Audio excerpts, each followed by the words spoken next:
Hello, I'm Ellen Goldberg, and I welcome you to a tarot moment from the School of Oracles. In this segment, we're going to take the fastest journey through the Tree of Life probably ever. We're going to look at the Tree of Life not in a traditional Kabbalistic way, but in how it is used in the Western hermetic tradition, and especially how it impacts the meaning of all of the pip cards, the aces through tens in the minor arcana. For it is the tree that gives rhyme and reason to the meaning of these cards. Each card in the minors is going to have one safira that it is associated with, like all the aces belong to the top of the tree, Keter, the crown.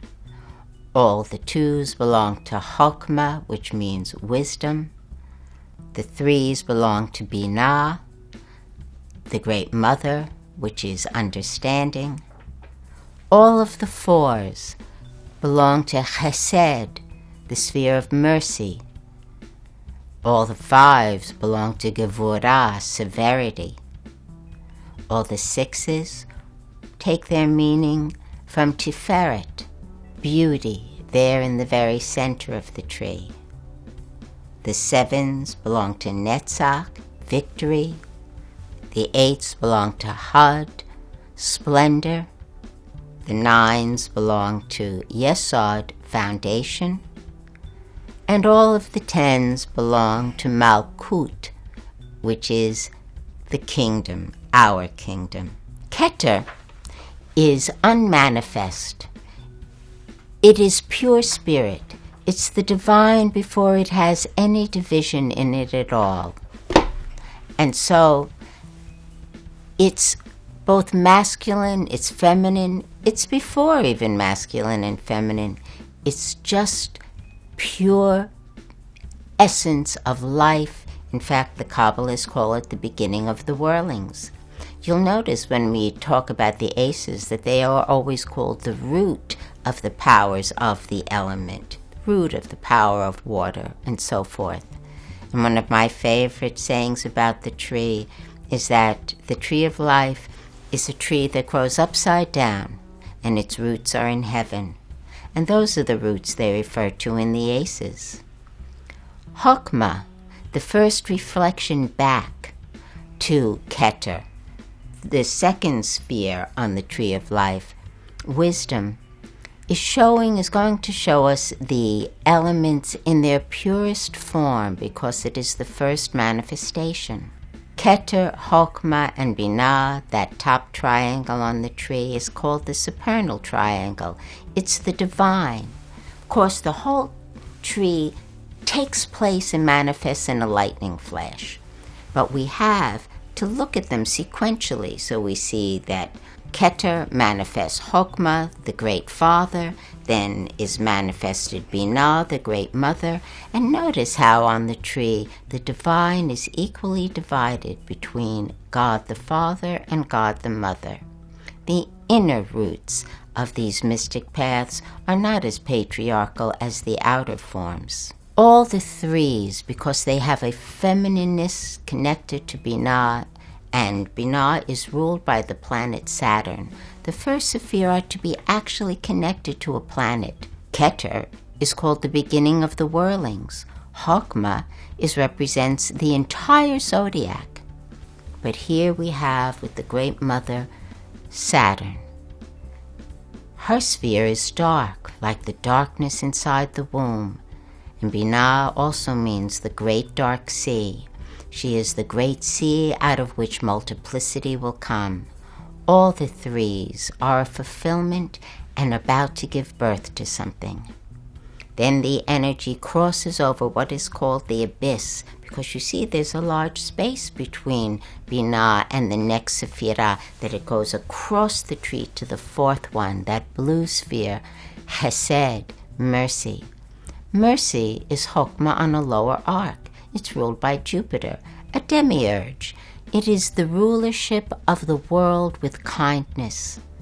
It's the fourth, so all the fours have a certain stability which can never be upset, and we will see in all those fours very stable aspects of their suit. The energy travels across to Givurdas of Verity, and all the fives are going to be testing cards, difficult cards, because Givurdas judges and assesses. All those polarities on the two outer pillars of the Tree of Life work in pairs. We can see right away hochma and bena, the father and the mother, but here in Yessad and Givurdas, I always think of them as good cop and bad cop. Yessad is gratuitous kindness. The world was created with just giving regardless of the merit of the receiver. But not so in Givurdas. It's a tester, and every card that's a 5 is going to bring you to your limits. After the 5s, we return to the center pillar on the Tree of Life, the middle path, and it is the most beautiful center safira, Teferet, the sun, and ruled by the sun, indeed. I guess you could guess that Givurdas was ruled by Mars, seeing how red it was. Teferet and all the 6s, being called beauty, are the most beautiful form of their suit possible, and we will see an idealized form of each suit in the 6. The energy then moves down into Netsach, victory. It's ruled by Venus and has much to do with love, emotion, and the desire nature. The 7s will show us many things about desire and about things that we want. When we cross to the other side of the tree, we have its partner, Huud, which is the intellect, the 8th sphere on the Tree of Life, ruled by Mercury, and all the 8s will have some mental attributes and show us something about the way the mind works. Then we come back to the middle pillar, and we have the 9th sphere, Yessad. Yessad is the collective unconscious. It is the soul sphere. In fact, it is actually the bottom of the Tree of Life.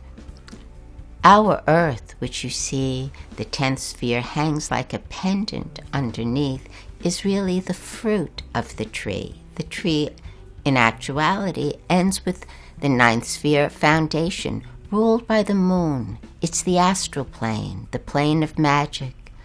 When Shakespeare said, "We are such things as dreams are made on," he was referring to the ideas expressed in Yessad. And all the 9s are going to take that suit to the nth degree. Sometimes they're beautiful, sometimes they're difficult, but we will see extremes of the suit in the 9s. And then we come to the 10s.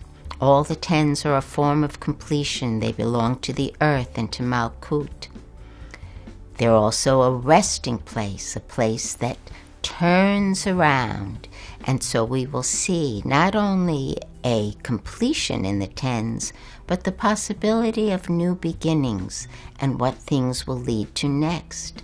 But they will also be a sum-uppance. They alternate the 10s, both in positive and negative meanings, because, well, we're here on planet Earth, and we know what life is like here. It's equally divided between the difficult and the easy and the wonderful.